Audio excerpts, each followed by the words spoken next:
27ویں شب ہے رمضان المبارک کی۔ اللہ نے زندگی میں ایک بار پھر عطا کی۔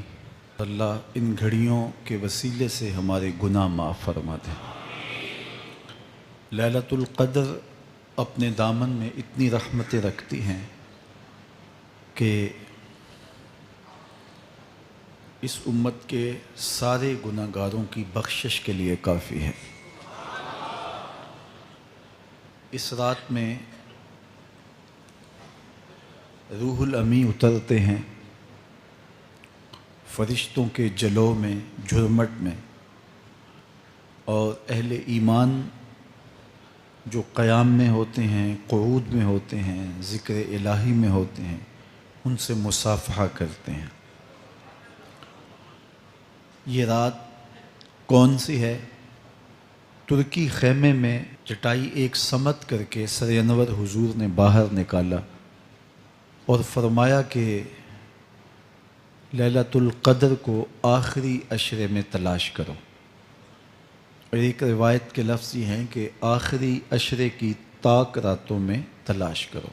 وہ تاک رات کون سی ہے؟ اس کو مخفی رکھا گیا۔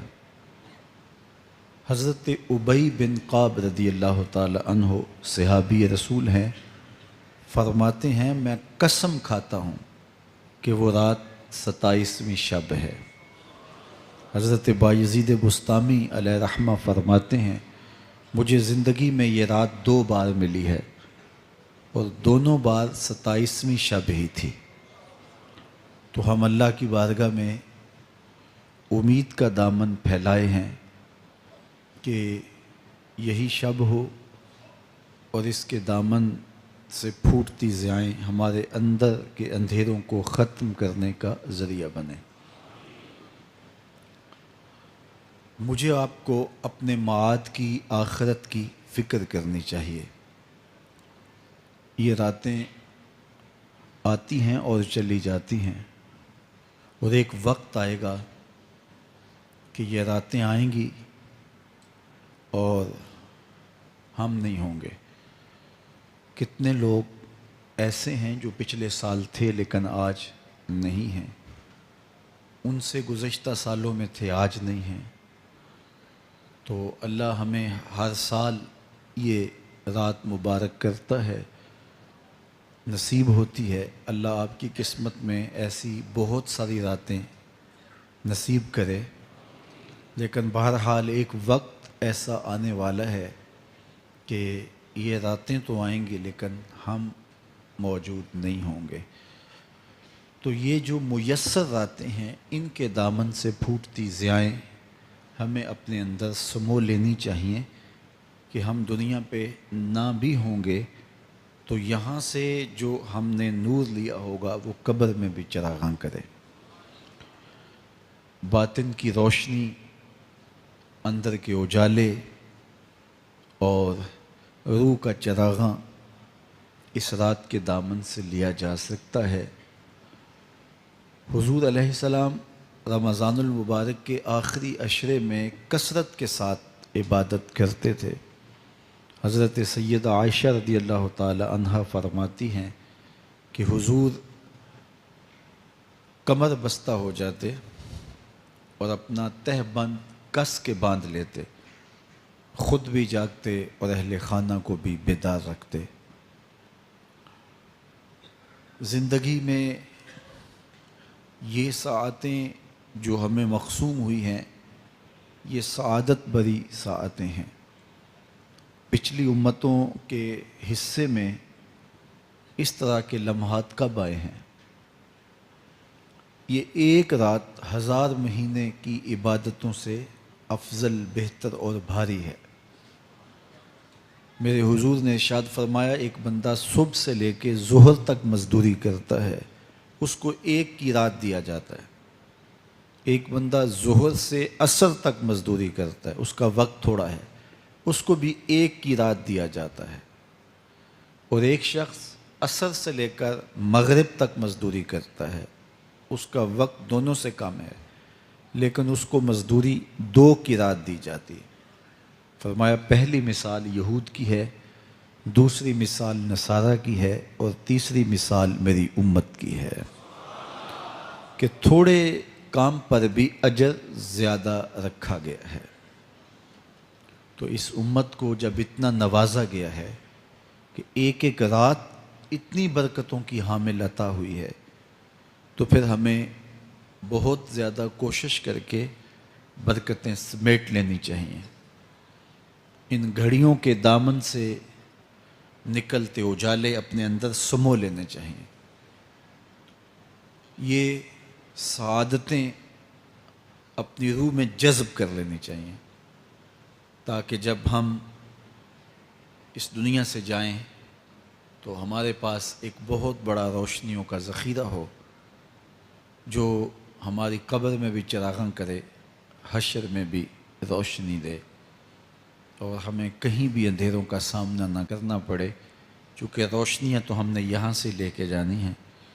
تو یہاں سے کتنی روشنیاں لے کے جاتے ہیں، یہ ہماری ہمت ہے، یہ ہماری کوشش ہے۔ اللہ نے تو لوٹ سے لگائی ہے، اس کی رحمتیں مسلسل ہمارے اوپر برس رہی ہیں، اور یہ صدقہ ہے آمنہ کے لال کا، ورنہ ہم اس قابل کہاں تھے۔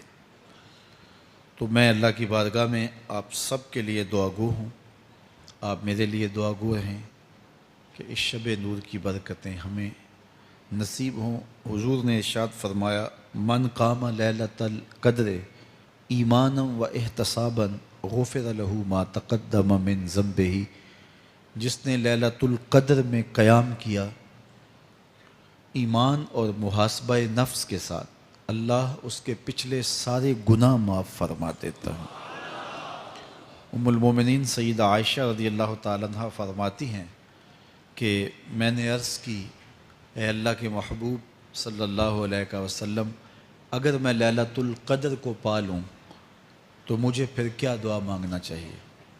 تو حضور نے ارشاد فرمایا، اگر تم لیلۃ القدر پا لو تو یہ دعا مانگو، اللہم انک عفو تحب العفو فاعف عنی، اے اللہ تو معاف کرنے والا ہے، معاف کرنے کو پسند کرتا ہے، میرے معاملات سے درگزر فرما۔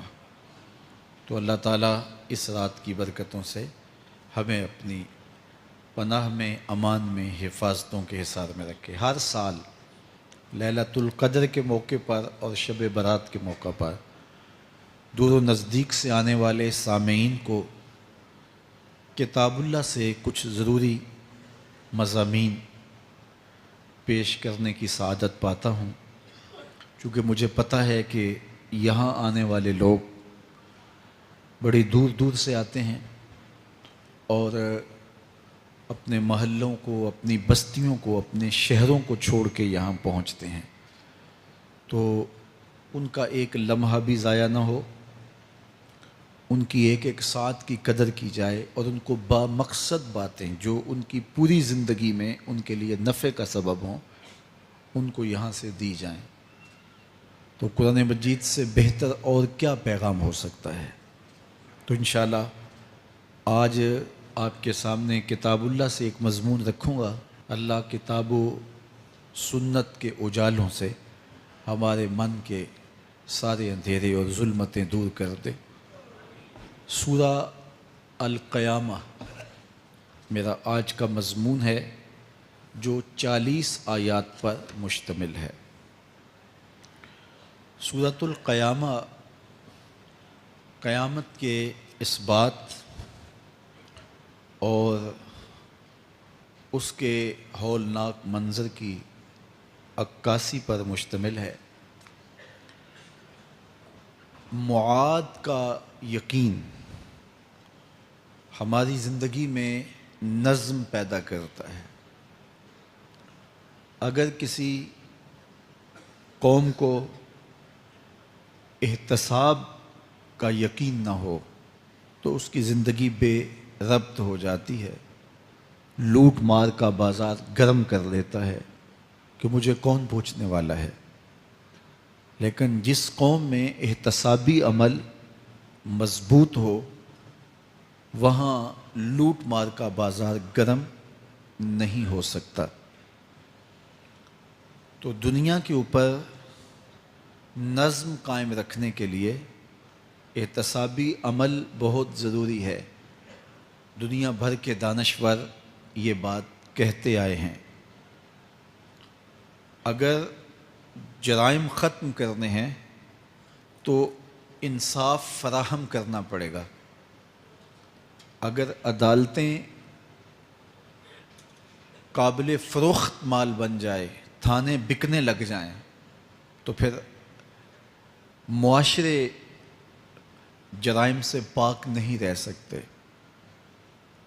تو عدالتی نظام اگر بے لاگ ہوگا اور انصاف لوگوں کی دہلیز تک پہنچے گا تو معاشرے ستھرے اور پاکیزہ ہوں گے اور ایک خوبصورت معاشرتی نظم قائم ہوگا. تو احتسابی عمل اور عدالتی نظم اچھا رکھنے کے نتائج ہم اپنی آنکھوں سے دیکھتے ہیں.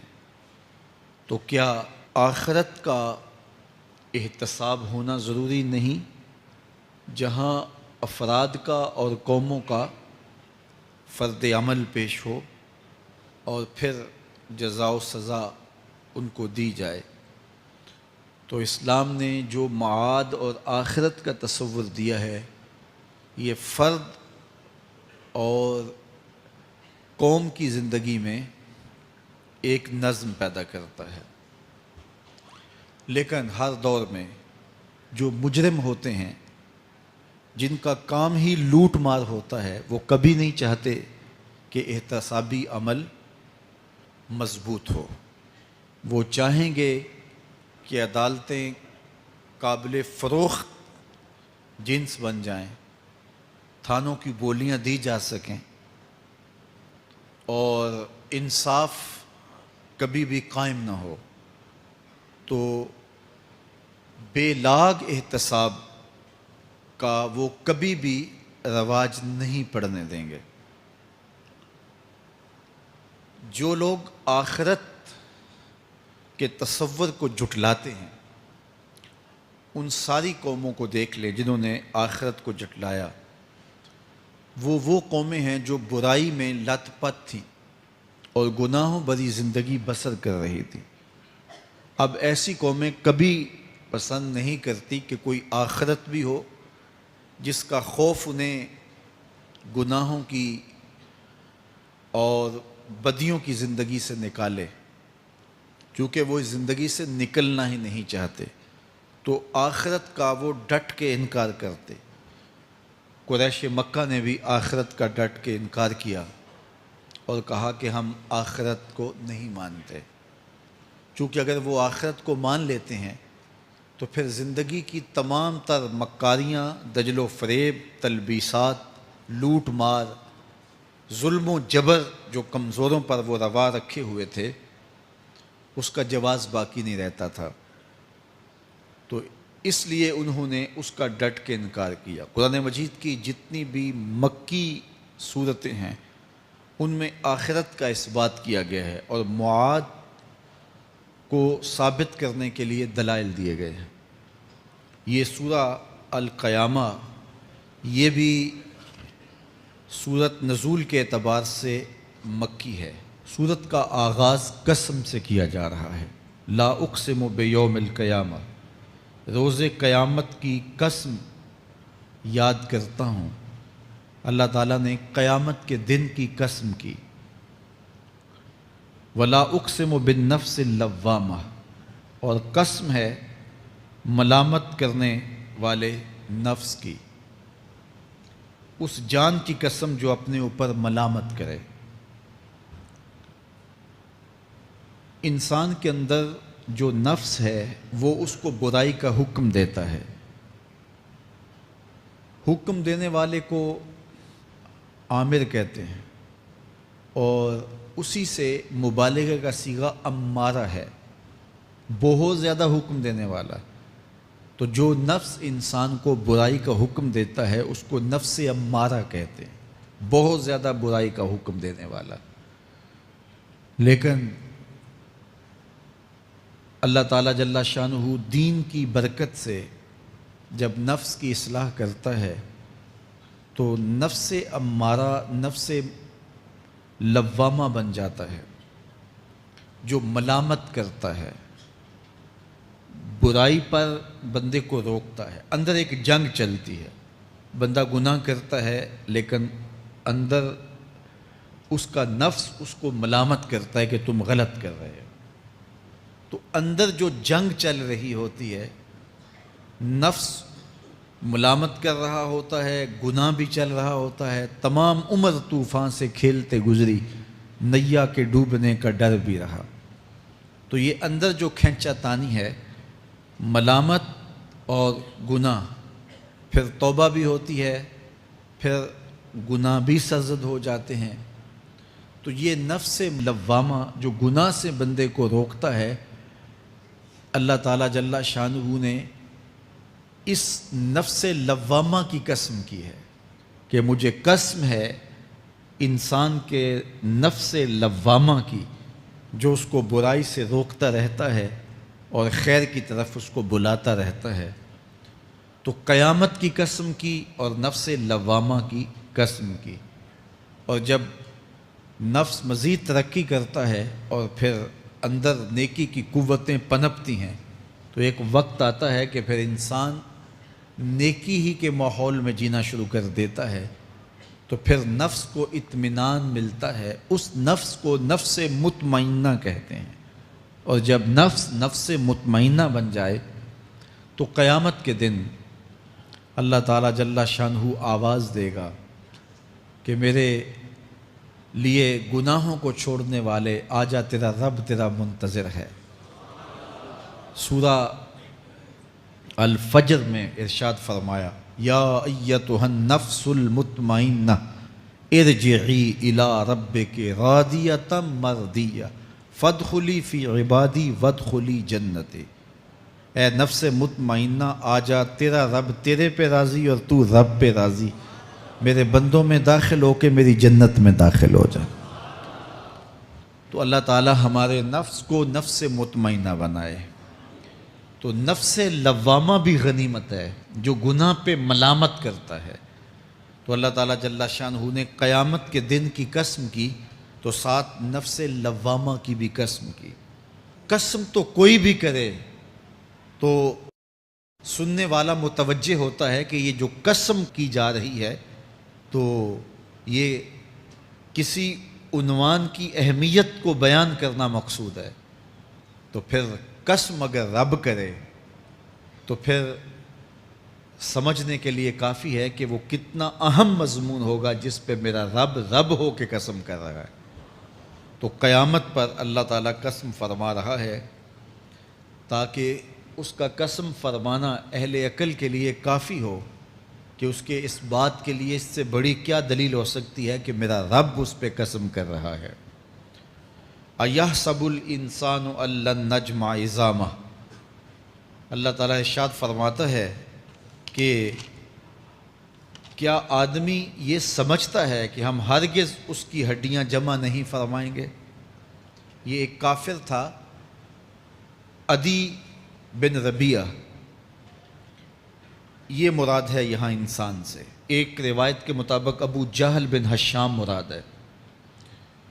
تو یہ ابو جہل یا عدی بن ربیعہ یہ کہتے تھے کہ کیا ہڈیوں کو دوبارہ جوڑا جائے گا، دوبارہ ان کو جمع کیا جائے گا؟ یہ نہیں ہو سکتا، قیامت نہیں آ سکتی۔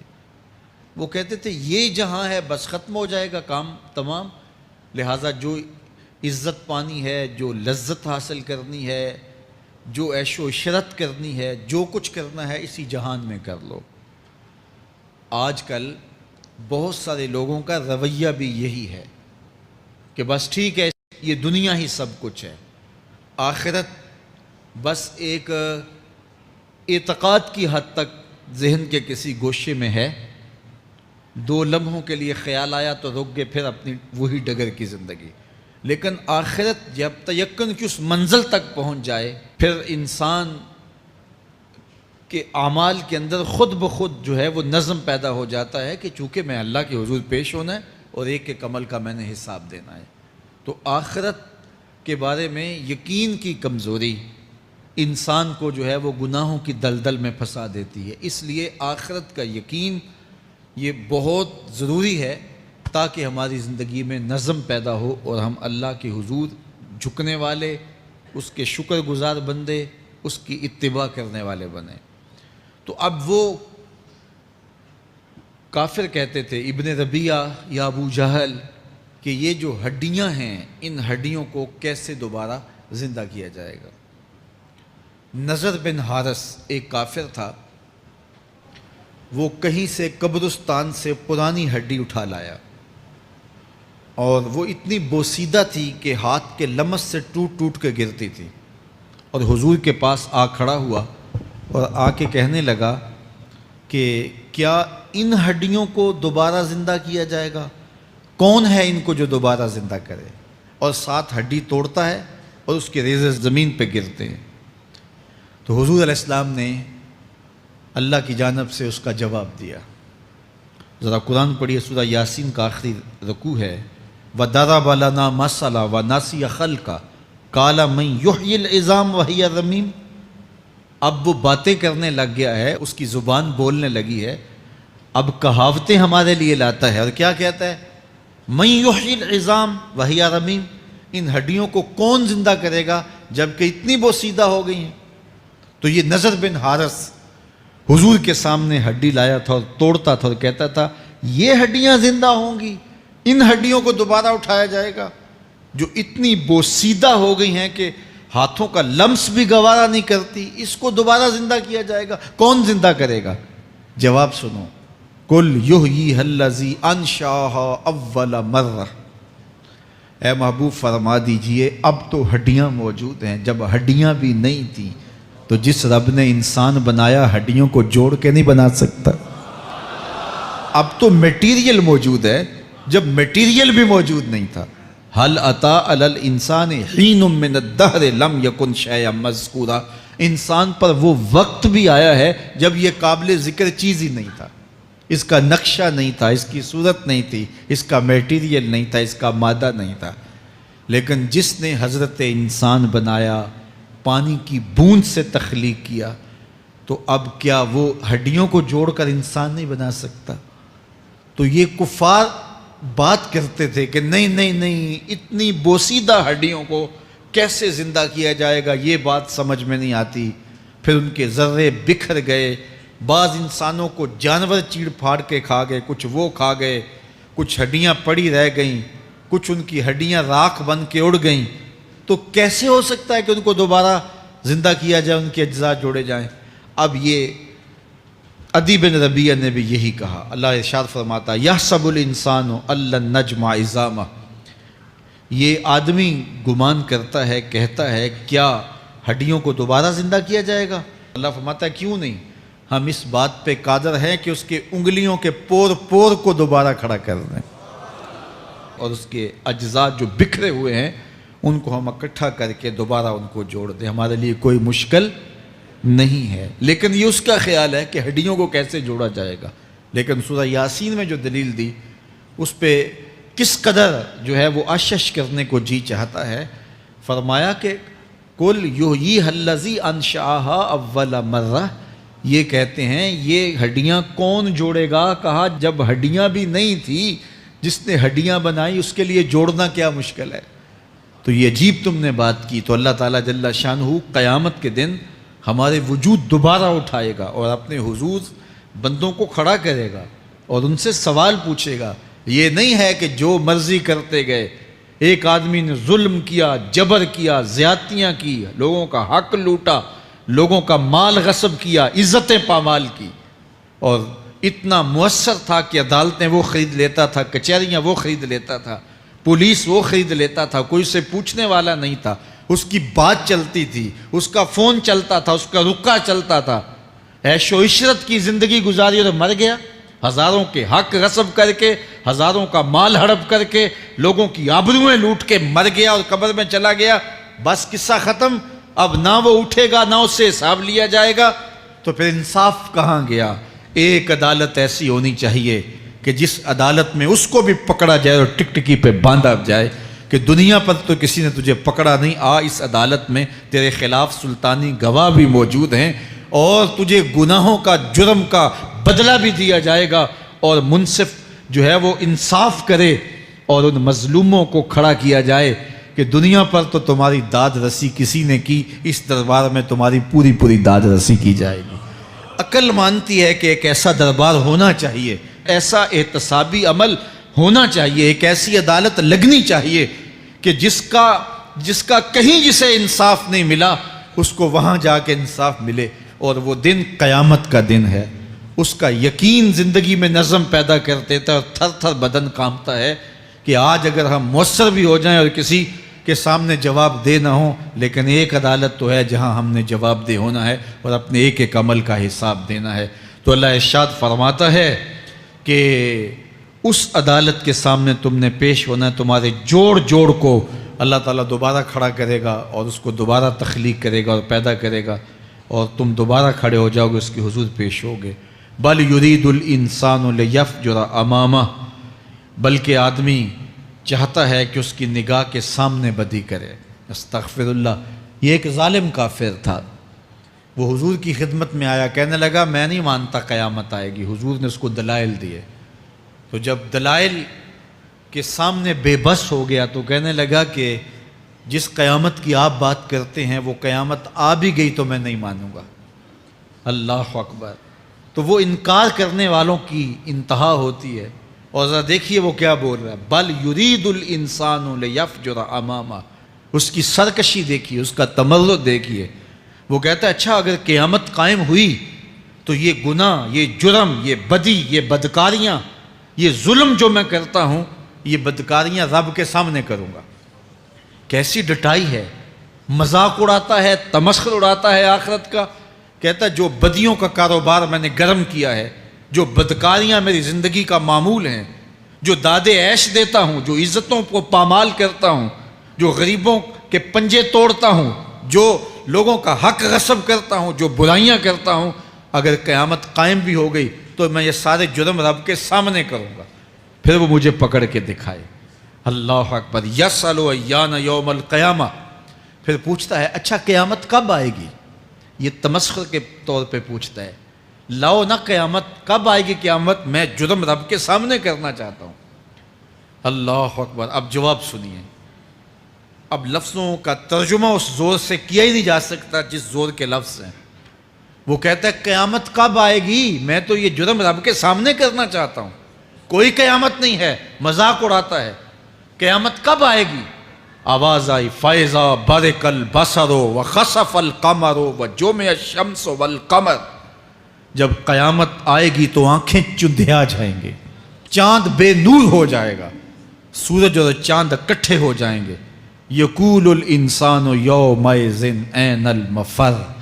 آج جو کہتا ہے کہاں ہے قیامت، اس دن بھاگتا پھرے گا، کوئی پناہ گاہ ہو بتاؤ، کوئی ہے ٹھکانہ چھپنے کا، کوئی پناہ گاہ ہے؟ کلا لا وزر۔ آواز آئے گی کوئی ٹھکانہ نہیں ہے، آج کوئی ٹھکانہ نہیں ہے۔ الی ربک یومئذ المستقر۔ اگر ٹھکانہ ہے تو صرف رب کے پاس ہے، انہیں ٹھکانہ ملے گا جو رب کے بندے ہیں اور اس کی دہلیز پہ آنے والے ہیں۔ یُنَبَّأُ الْإِنسَانُ یومئذ بما قدم وأخر۔ اللہ تعالیٰ اس دن بتا دے گا جو آگے بھیجا اور وہ بھی بتا دے گا جو پیچھے چھوڑا۔ ایک ایک چیز تشت ازبام ہو جائے گی۔ یوم تبلی السرائر فما لہ من قوت ولا ناصر۔ اللہ فرماتا سارے راز کھل جائیں گے، جو بند کمروں میں جرم کیے، داد عیش دیتا رہا، وہ بھی کھل جائیں گے، اور پھر کوئی طاقت نہیں ہوگی، کوئی زور نہیں ہوگا، کوئی زر نہیں ہوگا جو اس کو بے نقاب ہونے سے بچا سکے۔ اے داور حشر میرا نامہ اعمال نہ پوچھ، اس میں کئی پردہ نشینوں کے بھی نام آتے ہیں۔ تو وہ کتنا سخت دن ہوگا۔ ارشاد فرمایا جائے گا کہ جو آگے بھیجا، جو پیچھے چھوڑا، جو جرم کرتا رہا، جو نیکیاں کی، جو برائیاں کی، سب کچھ تشت ازبام ہو جائے گا۔ بل الانسان علی نفسہ بصیرہ۔ بلکہ آدمی خود اپنے حال پر اچھی طرح خود آگاہ ہے۔ ہم اسے نامہ اعمال کے دفتر دیں گے جہاں سب کچھ لکھا ہوگا۔ قرآن بتاتا جب نامہ اعمال سامنے آئے گا تو وہ بے ساختہ پکار اٹھے گا، ما لہذا الکتاب لا یغادر صغیرۃ ولا کبیرۃ الا احصاها، ہائے اس کتاب کو کیا ہوا، اس نے چھوٹی بڑی کوئی بات نہیں چھوڑی، سب کچھ لکھ دیا۔ نامہ اعمال سامنے ہوگے، زمین بولے گی، ہاتھ پاؤں بولیں گے، فرشتے بولیں گے، کرامن کاتبین بتائیں گے یہ کیا کیا جرم کرتا رہا، کیا کیا گناہ کرتا رہا۔ تو اس دن ہر شے سامنے آ جائے گی۔ تو یہ تو ثبوت ہوں گے ہی ہوں گے، لیکن اللہ فرماتا ہے ثبوت تو اپنی جگہ، لیکن بل الانسان علی نفسہ بصیرہ، کیا انسان کو خود نہیں پتا کہ وہ کہاں کھڑا ہے؟ اس کو اپنے جرائم کی فہرست خود یاد ہے، اس کے ضمیر پہ خود اس کا بوجھ موجود ہے۔ اسے یہ نامہ اعمال نہ بتاتے، فرشتے نہ بتاتے، پھر بھی اسے پتا تھا کہ میں کیا ہوں اور کہاں میں نے جرم کیا ہے۔ وَلَوْ أَلْقَى مَعَاذِيرَهُ، اللہ اکبر، اگر اس کے پاس جتنے بہانے ہوں سب لا ڈالے، جب بھی کوئی اس کا بہانہ نہیں سنا جائے گا۔ قیامت کا دن ہوگا، دنیا کے اوپر تو بہانوں سے انسان بچ نکلتا ہے، کوئی جھوٹ بول لیا، کوئی جھوٹا گواہ پیش کر دیا، کوئی مکر کر لیا، کوئی رشوت چل گئی، کوئی سفارش کام آ گئی، کوئی بہانہ تراش لیا، بات کو توڑ موڑ کے پیش کر لیا۔ لیکن قیامت کا جب دن ہوگا تو کوئی نہ جھوٹا گواہ چلے گا، نہ رب کی پولیس رشوت لیتی ہے، نہ وہاں انصاف کے خلاف کوئی کام ہوگا، اور نہ ہی کوئی بہانہ چل سکے گا۔ اللہ اکبر۔ دوسری بات مفسرین نے یہ بھی لکھی کہ بعض اوقات یہ ہوتا ہے کہ انسان اپنے گناہ پر، اپنے جرم پر کوئی بہانہ تلاش کر کے لوگوں کو مطمئن کر لیتا ہے۔ جو اس نے جرم کیا، کسی سے زیادتی کی، کسی کا حق غصب کیا، تو لوگوں نے ملامت کی تو وہ کوئی بہانہ تلاشتا ہے اور لوگوں کو مطمئن کر لیتا ہے۔ بعض کا لاجواب کر دیتا ہے، بعض کا مطمئن بھی کر لیتا ہے۔ وہ لوگوں کو تو مطمئن کر لیتا ہے لیکن وہ خود مطمئن نہیں ہو سکتا۔ جس نے جرم کیا ہوتا ہے، جرم اس کو اندر سے ڈستا رہتا ہے، اس کا ضمیر اس کو ٹھوکریں مارتا رہتا ہے، اندر کی بے چینی اسے تنگ کرتی رہتی ہے۔ اگرچہ وہ دلائل سے، مکر و فریب سے، باتوں کو توڑ موڑ کے عذر کر لیتا ہے، کوئی بہانہ بنا لیتا ہے، لیکن اس کے باوجود اس کے اندر کوئی چین، اندر کوئی اطمینان نہیں ہوتا۔ اللہ اکبر۔ تو مجرم بے چین رہتا ہے۔ آج ہماری بے چینیوں کا ایک سبب ہمارا مالک کی دہلیز سے منہ موڑنا اور بہت سارے دیدہ نادیدہ گناہوں کا ارتکاب کرنا ہے۔ جب ہم سے سستیاں ہو جاتی ہیں، کوتاہیاں ہو جاتی ہیں، تو وہ گناہ ہمارا پیچھا نہیں چھوڑتے اور ہمیں بے چین اور مضطرب رکھتے ہیں۔ تو بعض اوقات جو ہے وہ ہم کہتے ہیں کہ پتہ نہیں بے چینی کیا ہے۔ بے چینی گناہوں کی ہے۔ گناہ طبیعت میں بے چینی پیدا کر دیتا ہے، سکون نہیں آنے دیتا۔ اطمینان کی دولت چھن جاتی ہے جب کوئی شخص گناہ کرتا ہے، اور یہ لازمی نہیں ہے کہ وہ کسی کا حق غصب کرے، اس نے کسی کی عزت ہی پامال کی ہو، اس نے کسی کی آبرو پہ حملہ کیا ہو۔ اگر نماز چھوڑی ہے تو بے چینی یہ بھی کم نہیں ہے، یہ رب کی نافرمانی ہے۔ اگر اس کی نظر بھٹکی ہے تو یہ بھی کم بے چینی نہیں دیتی۔ اگر اس کا خیال بہکا ہے، اس نے زبان سے کسی کو دکھ دیا ہے، اس نے کسی کے لیے سب و شتم کا انداز اختیار کیا ہے، گالی گلوچ کا رنگ اختیار کیا ہے، تو پھر کیا ہوا کہ یہ بے چینی اندر کو توڑتی رہتی ہے۔ انسان چلتا پھرتا ہے لیکن اسے طمانیت نہیں ملتی، اسے سکون نہیں ملتا۔ سکون کب ملے گا؟ سکون تب ملتا ہے جب کسی سے زیادتی کی ہو تو اس سے جا کے معافی مانگ لی جائے، اور اس لجاجت کے ساتھ معافی مانگی جائے کہ وہ مجبور ہو جائے معاف کرنے پہ، تو پھر اندر طمانیت اتر جاتی ہے۔ اگر رب کی نافرمانیاں کی ہیں تو لیلۃ القدر کے دامن میں اس سے معافی مانگ لو، اتنی لجاجت سے معافی مانگو، اس قدر رو کے معافی مانگو، ترلے منت پہ اتر آؤ، ہاتھ جوڑو، آنسو بہاؤ، چیخو، چلاؤ، رو، اس کی دہلیز سے لپٹ جاؤ، اس سے اپنے گناہوں کی معذرت کرو۔ جب مالک نے معاف کر دی، اندر کی ساری بے چینیاں مٹ جائیں گی۔ دل کو قرار مل جائے گا، دل کو تسکین نصیب ہوگی۔ تسکین اس کی دہلیز سے تمہیں ملے گی، یہ اندر سے پھوٹتی ہے، باہر سے نہیں آتی ہے۔ تسکین کے قافلے اندر ہی اترتے ہیں، اندر سے اس کے سوتے پھوٹتے ہیں، اس کے چشمے پھوٹتے ہیں۔ ہم باہر سے ڈھونڈتے ہیں، باہر سے تسکین نہیں ملتی، یہ اندر سے آئے گی۔ اس لیے اس دل کے اوپر لگے ہوئے میل کچیل کو، غلاظت کو دور کر لو اور کھرچ دو دل کے اوپر پڑے ہوئے جتنے بھی زنگ ہیں، تو پھر نتیجہ کیا ہوگا؟ دل ستھرا ہوگا، مصفا ہوگا، مزکا ہوگا، تو پھر دل پر نور ہوگا، تو پھر آپ کو زندگی گزارنے کا لطف اور سرور اور مزہ آنے لگ جائے گا۔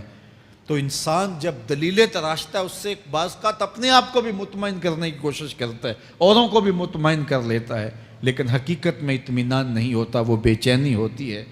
تو اللہ تعالیٰ جل شانہ اس کہانی کو بیان کرتے ہوئے ایک اور مضمون کو بیان کیا، اور یہ بالکل درمیان میں جملہ معترضہ کے طور پہ جو ہے وہ نظر آ رہا ہے کہ بات تو چل رہی ہے، تو اچانک اللہ اپنے محبوب سے مخاطبہ فرماتا ہے اور کیا ارشاد کرتا ہے؟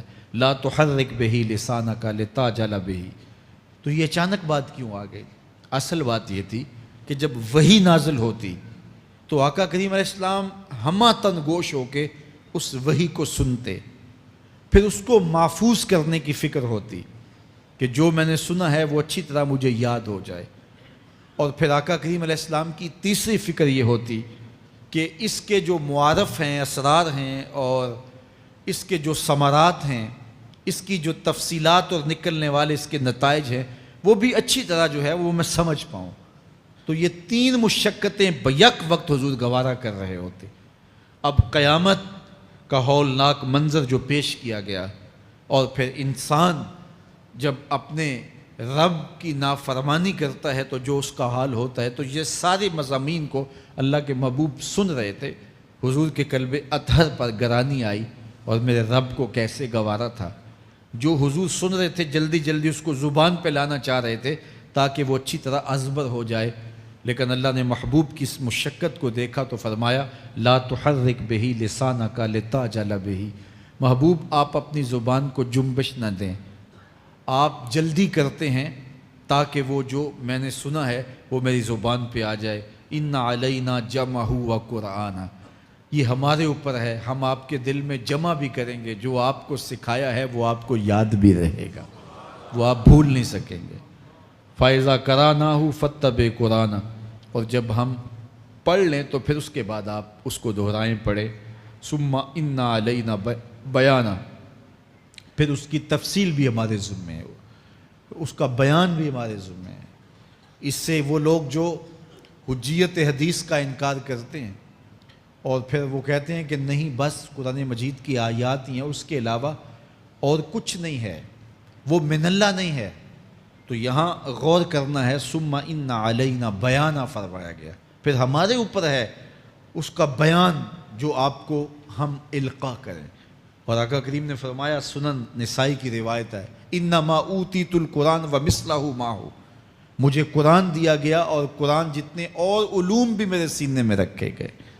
تو صرف قرآن ہی نہیں اتارا گیا حضور کے سینے میں، حضور کے سینے میں بہت کچھ نازل کیا۔ حضور کا سینہ گنجینہ ہے اسرار و معانی کا، اور اللہ تعالیٰ جل شانہ نے اپنے محبوب کو بہت کچھ عطا کیا۔ یہ بیان کرنے کے بعد فرمایا کلا بل تحبون العاجلہ وتذرون الآخرہ۔ اللہ اکبر، کوئی نہیں بلکہ یہ جو تم لوگ ہو اے کافرو، تم اس چیز کو پسند کرتے ہو جو بالکل نقد ہے، جو جلد ملنے والی ہے۔ دنیا کا سودا نقد ہے، دنیا کے نفع نقد ہیں، دنیا کی لذات نقد ہیں۔ شیطان کہتا ہے اب چوری کرو اب مال آئے گا، اب زنا کرو اب لذت ملے گی، اب ڈاکہ کرو اب امیر ہو جاؤ گے۔ تو دنیا کے سودے نقد ہیں اور آخرت کے وعدے ادھار ہیں۔ وہ ارشاد فرمایا بل تحبون العاجلہ، تم دنیا کی جو عاجل چیزیں ہیں، جو بالکل نقد سودے ہیں، تم ان کے پیچھے پڑتے ہو، وتذرون الآخرہ، اور آخرت کو چھوڑتے ہو۔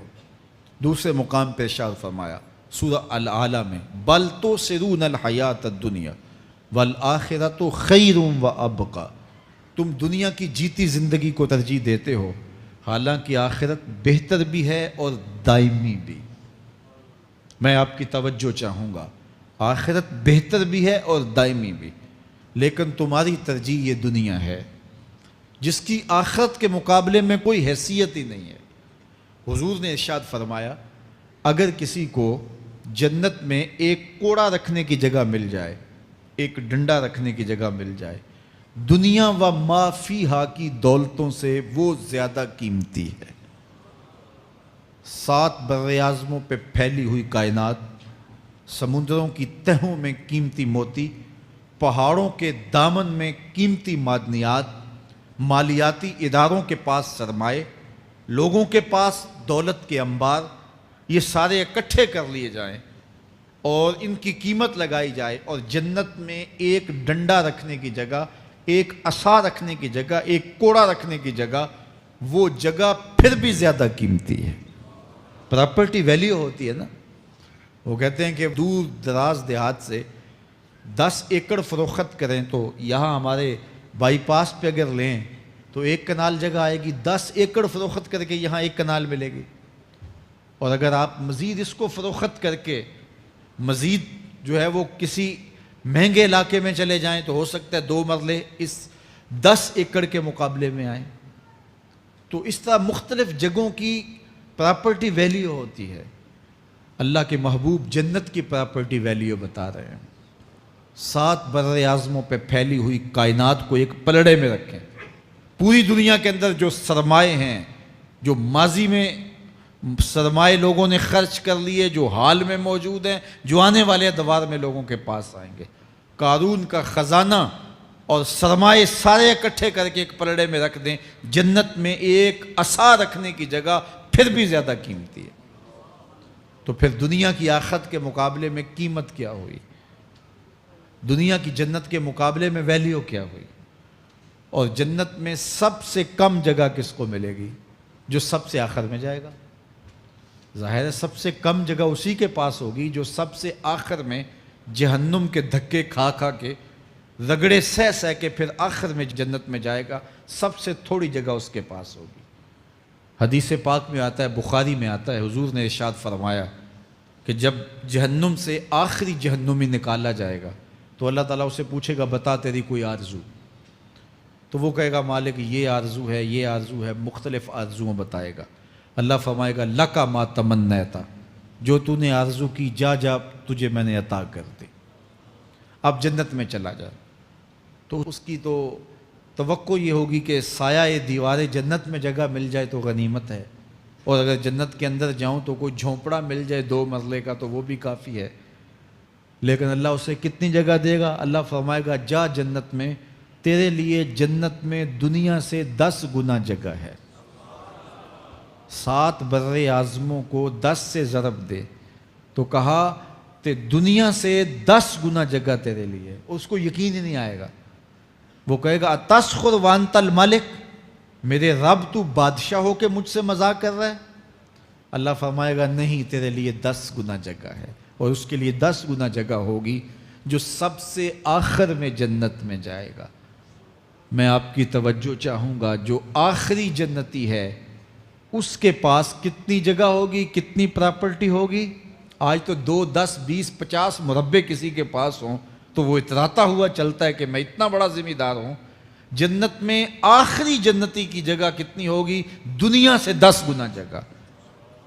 تو داتا گنج بخش علی حجویری کی جاگیروں کا عالم کیا ہوگا؟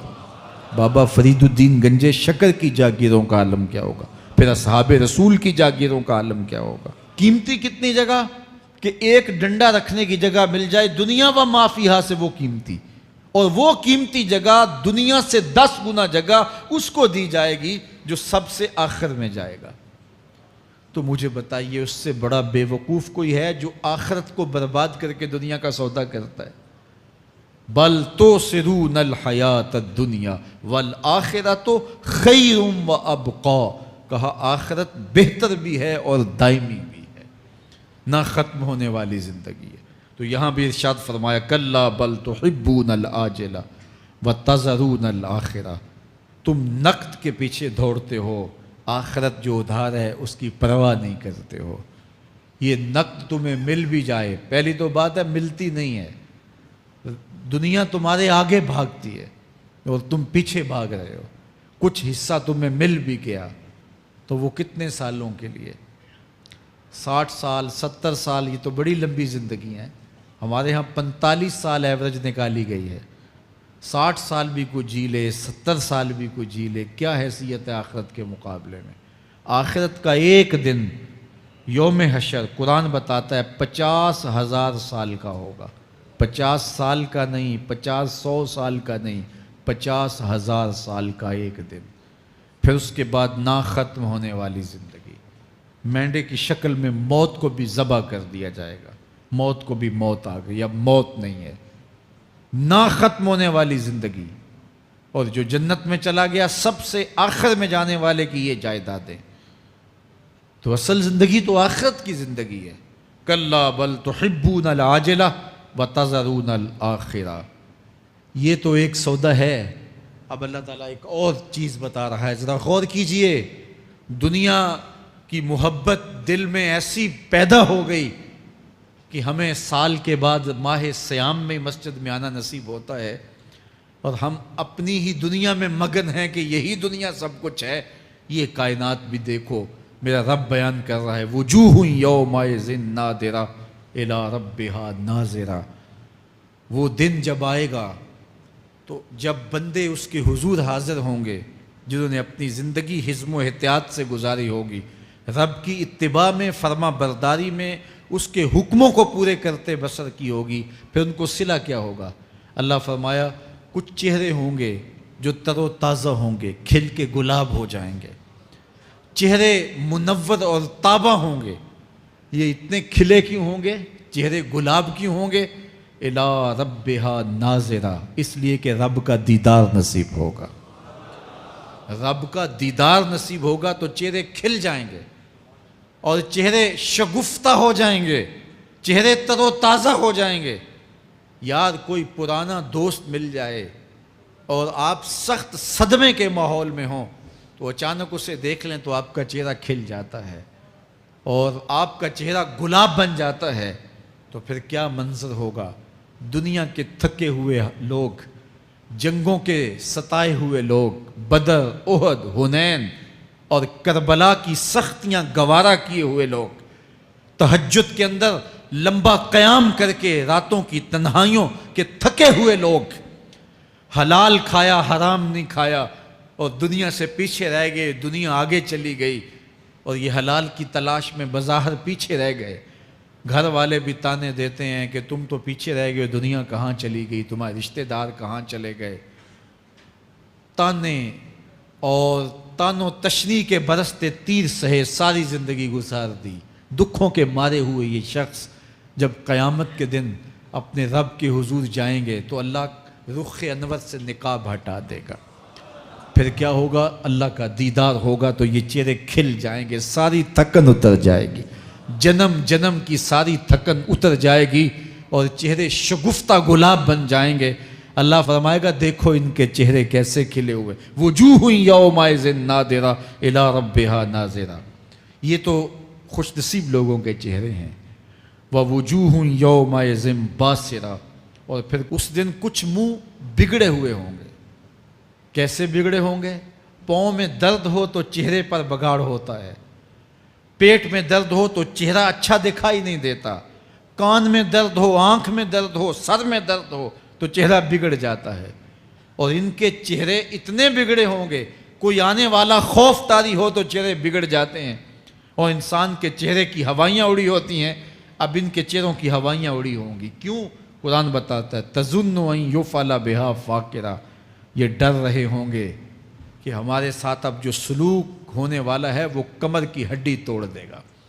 ہم نے رب کے حکموں کو توڑا، ہم نے پرواہ نہیں کی. ہم سمجھے دنیا میں آئے ہیں تو ہماری دنیا ہے، آوارہ ہوں، خواہشات نفس کے مطابق زندگی گزاریں، آنکھیں بے حیائی میں لگی رہیں، سوچیں آوارگی میں لگی رہیں، کان نغمے سنتے رہے، زبان جھوٹ بکتی رہی، ظلم و جبر کا بازار گرم رکھا، عصمتیں عزتیں پامال کرتا رہا، لوگوں کا مال لوٹتا رہا، حق غصب کرتا رہا، کلیجی اور دل چیرتا رہا، لوگوں کو زخمی کرتا رہا، لوگوں کے جذبات سے کھیلتا رہا، پرواہ نہیں کی. کہ یہ دنیا ہے، امتحان گاہ ہے، چند دنوں کے لیے آئے ہیں، اللہ کے حضور پیش ہونا ہے، عملوں کا حساب ہونا ہے۔ اب جب وہ دیکھیں گے کہ ہمارے ساتھ کیا ہونے والا ہے تو ان کے چہرے پہلے بگڑ جائیں گے۔ کیوں؟ وہ گمان کریں گے کہ ان کی ریڑھ کی ہڈی توڑ دی جائے گی۔ ایسے عذاب آئیں گے جس طرح کسی کی ریڑھ کی ہڈی ٹوٹ جائے تو اس کا چہرہ شگفتہ گلاب تو نہیں ہوتا، اس کا چہرہ جو ہے وہ تو کس قدر مرجھایا ہوا ہوتا ہے۔ تو اللہ ارشاد فرماتا ہے اس طرح ان کے چہرے ہوں گے۔ ابھی عذاب آیا نہیں ہے لیکن چہرے پہلے اترے ہوئے ہوں گے، اور جب عذاب کی بھٹی میں ڈالے جائیں گے، اللہ اکبر، اور وہ سخت عذاب، حضور نے جبریل امین سے پوچھا مجھے جہنم کے عذابوں کا ذکر سناؤ۔ عرض کی حضور سب سے ہلکے عذاب کی کہانی سناتا ہوں، اور وہ یہ کہ جہنمی کے پاؤں میں آگ کا جوتا رکھا جائے گا، باقی پورا بدن اس کا سلامت ہوگا۔ یہ سب سے ہلکے عذاب کی کیفیت ہے۔ اب پاؤں میں آگ کا جوتا ہوگا، حدت، گرمی، شدت اتنی ہوگی کہ دماغ پگھل کے ناک اور کانوں کے راستے سے باہر آ جائے گا۔ پاؤں میں رکھے ہوئے جوتے کی گرمی دماغ کو ایسے چڑھے گی کہ وہ پگھل جائے گا اور ناک اور کانوں کے راستے سے باہر آ جائے گا۔ تو اللہ کے عذاب کے خوف سے چہرے بگڑ جائیں گے، حالت سلامت نہیں رہے گی۔ یہ بات ذہن میں رکھیں کہ اللہ جس کو جہنم میں ڈالے گا اس کو اس صورت میں نہیں ڈالے گا، یہ محمدی صورت ہے، یہ شکل اس کی چھین لی جائے گی اور اس کی شکل بڑی کر دی جائے گی۔ اس کا ایک ایک دانت احد پہاڑ جتنا ہوگا۔ احد پہاڑ کا پھیلاؤ 15 کلومیٹر پہ ہے، 15 کلومیٹر کا ایک دانت، اور 32 دانت کتنے ہوں گے تو منہ کتنا بڑا ہوگا۔ اس کو اتنا بڑا اس لیے کیا جائے گا تاکہ وہ عذاب کی تکلیف زیادہ سہے۔ 70 گز موٹی کھال ہوگی، اور کھال جل جائے گی تو اللہ قرآن میں فرماتا ہے ہم نئی کھال دے دیں گے تاکہ عذاب کی تکلیف اس کو گوارا کرنی پڑے۔ پھر چیخے گا، چلائے گا، ہائے مجھے پانی دو، پانی دو، پیاس کی شدت ہے۔ 70 سال تک تو اس کی کوئی آواز ہی نہیں سنے گا۔ 70 سال کے بعد داروغہ جہنم چیخ کر کہے گا کیا مانگتا ہے؟ وہ بولے گا مجھے پانی چاہیے۔ کہا جائے گا تو بے بھی ملتا ہے پانی۔ پھر داروغہ جہنم اسے پانی دے گا، کوکا کولا کی بوتل دے گا یا پیپسی تھما دے گا یا منرل واٹر کی بوتل دے گا؟ نہیں، قرآن بتاتا ہے اسے مائے حمیم دیا جائے گا، کھولتا ہوا پانی، اور وہ اتنا گرم ہوگا جب پینے کے لیے چہرے کے قریب کرے گا اس سے اٹھتی ہوئی بھاپ کی وجہ سے چہرے کی کھال ادھڑ کے اس کے اندر گر پڑے گی، لیکن اس کے باوجود اس کو پینا پڑے گا۔ اللہ فرماتا ہے یہ دنیا ہی سب کچھ نہیں ہے، سمجھ لیا یہی سب کچھ ہے، آخرت کو بھول گئے، صبح اٹھے کام پہ چلے گئے، شام آئے آوارگی میں چلے گئے، صدائیں آتی رہیں حی علی الصلاح حی علی الفلاح، کوئی پرواہ نہیں کی، نہ پیشانیوں نے سجدے کیے، نہ سوچوں میں پاکیزگی آئی، زندگی یوں گزار کے چلے گئے۔ ایسے نہیں، کہا ایک وہ ہوں گے جن کے چہرے شگفتہ گلاب ہوں گے، ایک وہ ہوں گے جن کے چہرے بگڑے ہوئے ہوں گے۔